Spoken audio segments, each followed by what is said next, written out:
Bueno, vamos a seguir conversando sobre la contingencia política de nuestro país. Hay muchos casos que están sobre la mesa, las licencias médicas, también el caso Monsalve. Queremos seguir desarrollando esta conversación y para eso nos acompaña hasta ahora el diputado Tomás Lagomarsino, representante de Valparaíso, Viña del Mar, independiente, radical. Doctor Lagomarsino, bienvenido. Muchas gracias por la invitación. Saludos a todos. Bueno, partamos con el tema Monsalve. Usted ha estado bien vinculado a ese tema, participó en la comisión investigadora. ¿Cómo toma estos nuevos casos, estos nuevos antecedentes que conocimos hace pocas horas de que el ex subsecretario encargado de la seguridad tenía chat con damas de compañía, se metía a páginas que eran irregulares desde el punto de vista de la seguridad que tenía que proteger? Bueno, efectivamente yo diría que es un pelo más a la sopa que se ha conocido desde hace un buen tiempo, diría yo. Y en ese sentido, más que entrar al detalle de cada uno de los nuevos antecedentes que hemos conocido, yo prefiero finalmente quedarme con el concepto que une a todo ello, que es que finalmente la persona que estaba encargada, el mandamás de la seguridad pública de nuestro país, quien probablemente hubiera sido el primer ministro de Seguridad Pública si no hubiera estallado este caso, claramente no estaba muy preocupado de las materias que le eran concernientes. ¿Pero eso implicó que él obró mal cuando era el subsecretario del Interior? ¿O usted separaría ambas cosas? No necesariamente obró mal desde la perspectiva de la función pública propiamente tal. Ahora bien, claramente el uso indebido del sistema de inteligencia es una cuestión que claramente lo hace estar en entredicho desde su misma función pública. Ahora, efectivamente, cuando hay un cargo tan relevante como es ser el subsecretario del Interior, que tiene a su disposición no solamente el sistema de inteligencia que anteriormente te comentaba, sino que también la coordinación de las policías, claramente tiene que haber un obrar distinto. No es cualquier persona. Efectivamente es quien está a su cargo de mantener el Estado de Derecho, de que se respete la Constitución y las leyes desde la perspectiva de la seguridad pública, de la persecución del delito, y en ese sentido, por supuesto que es claramente indebido desde un inicio hasta el final. Y si es que aparecieran más antecedentes, como los que hemos conocido, claramente se unirían a este concepto que ha estado presente prácticamente desde el primer momento. ¿Qué sensación tiene usted? ¿Cuánto nos falta por conocer del llamado caso Monsalve? Ustedes estuvieron en la comisión investigadora, se conocen estos nuevos antecedentes que los difunde el Canal 13. Usted pidió los correos electrónicos que se los van a dar, entiendo, no le hayan llegado todavía, que muestran la comunicación que hubo entre el 14 y el 18 de octubre, ¿así es? Entre las personas implicadas buscando el nuevo subsecretario. ¿Qué más nos falta por conocer? O sea, yo creo que faltan todavía cosas por conocer. De hecho, la misma abogada de la denunciante indicó que ella ya tenía suficientes pruebas y que podía ir a juicio oral y defender esa posición de inmediato. Evidentemente, yo espero que esto se resuelva por los tribunales competentes en el más breve plazo. Y sin lugar a la duda, una arista, yo diría, en lo político es justamente lo que se planteó desde la comisión investigadora, lo que yo levanté, porque el ex jefe de asesores y el actual jefe de gabinete del presidente de la República indicaron que desde el primer día que el presidente tomó conocimiento de este caso, les indicó que debían buscar un reemplazo para el ex subsecretario. Sin embargo, esos son exclusivamente palabras y nosotros, al menos yo, buscaba y busco tener alguna corroboración de que efectivamente existió esa instrucción y que se realizaron esas diligencias entre el lunes y el viernes de esa semana, que es finalmente cuando se le pide la renuncia. Entonces, solicité durante la Comisión Especial Investigadora los correos electrónicos de ambos asesores. En ese periodo comprendido fue denegado por presidencia. Yo apelé al Consejo para la Transparencia y el Consejo para la Transparencia dijo, entréguenselo. Sí. Diputado, ¿y con qué sensación se queda usted después de haber estado en la comisión y conocer los antecedentes respecto a las versiones que hemos conocido en el caso? ¿A quién le cree usted? ¿La versión que entregó Manuel Monsalve, que la conocemos el fin de semana a través de un diario, o la versión del presidente Gabriel Boric respecto a lo que pasó cuando él se enteró del caso y las decisiones que allí se tomaron? Bueno, es difícil creerle a uno u otro porque es palabra contra palabra. Exacto. No es un hecho que haya sucedido más allá de quienes estuvieron... Pero volvemos al contexto. Hay más versiones también. efectivamente hay múltiples versiones. Yo creo que hay una verdad pública y política que se instala. O sea, efectivamente uno puede dudar de lo que se plantea desde presidencia, pero sin lugar a dudas tampoco, después de todo lo que hemos conocido, estamos frente a una santa paloma a la cual uno le pueda creer indiscutiblemente. Yo creo que lo más importante es tener finalmente una verdad judicial respecto a esto que se consolide más allá de lo político, porque dime y direte siempre hay en política, a veces también se busca instalar verdades para infligir daños desde la perspectiva política, y lo importante es que finalmente exista una verdad judicial para un tema que nos ha conmocionado, que nos ha preocupado, que ha movilizado al Estado para indagarlo y que por supuesto tiene que tener una resolución desde esa arista que es la judicial. Ya, pero ¿la moneda va a poder despercudirse de este tema? ¿No va a obnubilar quizás lo que pasa el domingo con la cuenta pública? Yo diría que hay cosas que obnubilan más la cuenta pública, el tema de las licencias médicas. Ya le voy a preguntarse. Entonces, desde esa perspectiva, yo creo que esto ha mantenido obnubilado en cierta medida al Ejecutivo, pero efectivamente hay otros temas que son complejos, el tema convenio, caso convenio, el tema de las licencias médicas, y que finalmente también esperamos que vayan siendo resolvidos, no solamente de la perspectiva de la verdad judicial, sino que también de los recursos, al menos del caso convenio, sean restituidos. Oiga, y las licencias médicas, Manuel Monsalve, lo veíamos también en los antecedentes nuevos, también dijo, consíganme una licencia, no fue a ni un médico, obtuvo la licencia. Conocimos en la última hora también que su hermana Carmen salió al extranjero con una licencia médica, tuvo que renunciar a la Superintendencia de Salud. Dos casos, dos pildoritas para poner en la conversación. ¿Hasta dónde llega esto de las licencias médicas? ¿O hasta dónde debe llegar? O sea, tiene que llegar hasta las últimas consecuencias. ¿Y eso qué significa? ¿Investigar más allá del 2023 y 2024?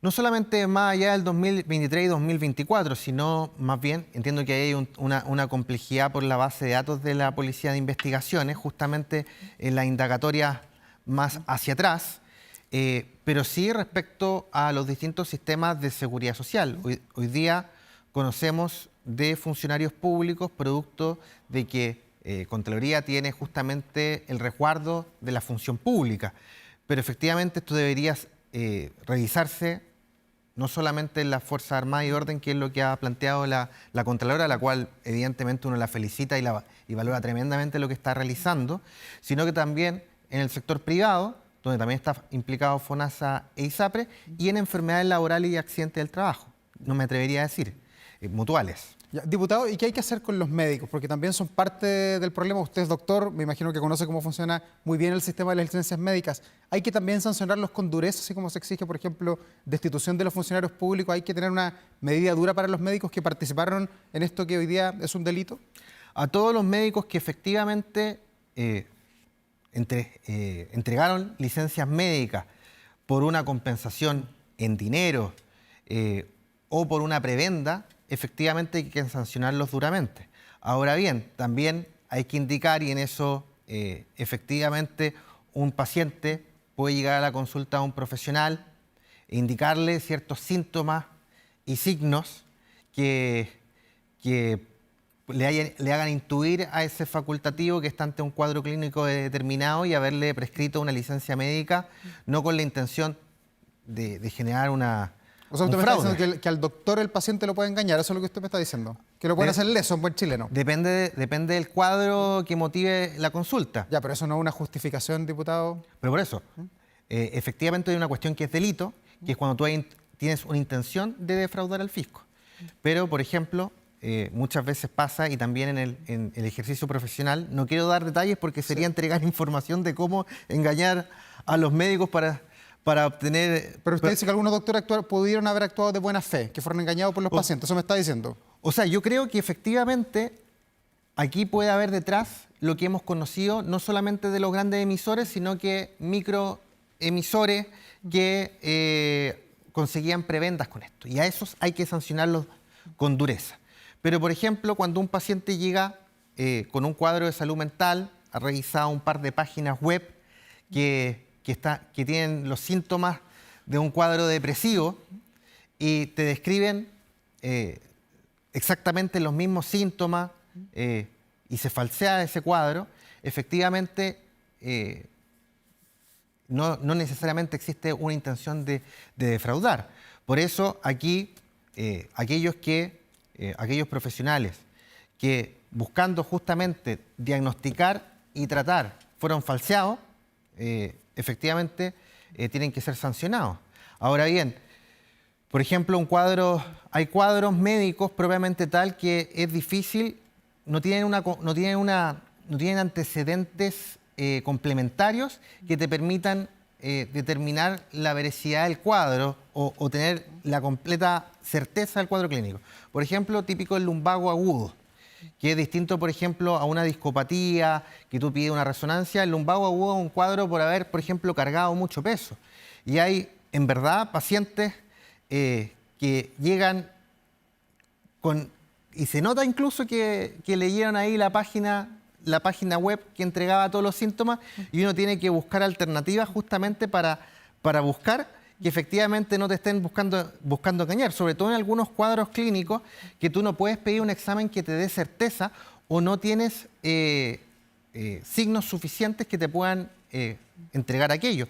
Por eso, este es un área tan difícil de fiscalizar per se, no desde la perspectiva de cruzar datos de salida al extranjero con datos de que efectivamente esas personas estuvo con licencia médica, porque eso evidentemente habla de que no estaba la intención del reposo, sino de defraudar. Pero cuando tú tienes una cantidad importante de licencias médicas en el país, muchas de ellas que efectivamente son por cuadros clínicos de difícil corroboración del diagnóstico, esto se hace un poco más complejo.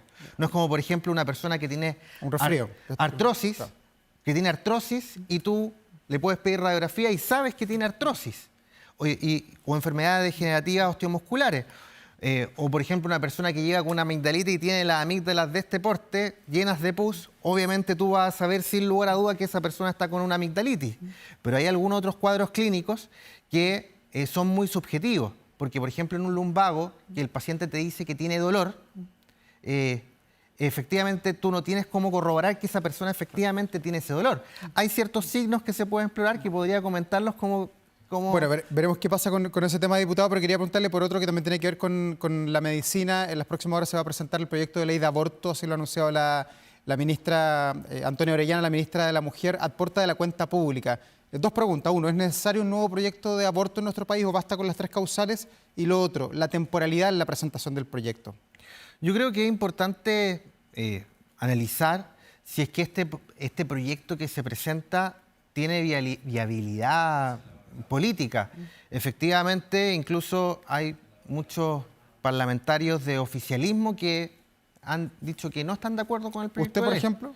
Yo creo que es un tema que efectivamente se tiene que discutir.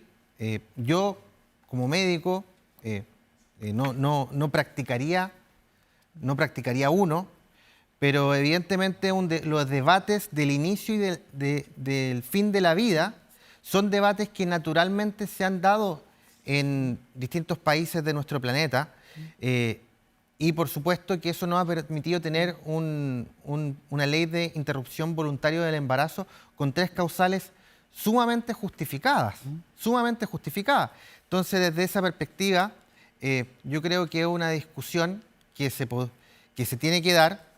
No sé si es el momento idóneo desde la perspectiva de la temporalidad y de la realidad política, de si el proyecto de ley efectivamente va a transformarse en ley de la República.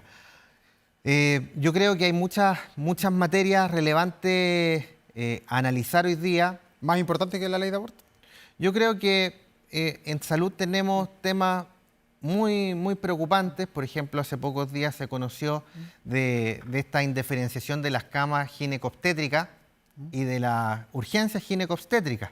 Es decir, igual ahí hay como poca coherencia, incluso me atrevería a decir, porque por un lado presenta una ley de aborto, proyecto de ley de aborto, y por el otro lado está indiferenciando camas y urgencias ginecobstétricas que lleva al incumplimiento de una serie de leyes que justamente buscan proteger a las mujeres de la violencia obstétrica. Entonces, me parece poco coherente respecto a esos 2 elementos que hemos conocido en un corto periodo de tiempo. Diputado Lagomarsino, está entretenida la conversación, pero se nos fue el tiempo. Estaremos atentos, por supuesto, a lo que pasa el domingo ahí en la cuenta pública con los anuncios que haga el presidente Boric. Muy importante, sancionar duramente el fraude de licencias médicas y no solamente quedarse en la lista de funcionarios públicos, enfermedades laborales y sector privado. Diputado, gracias por estar aquí. Buenas noches. Gracias a ti por la invitación.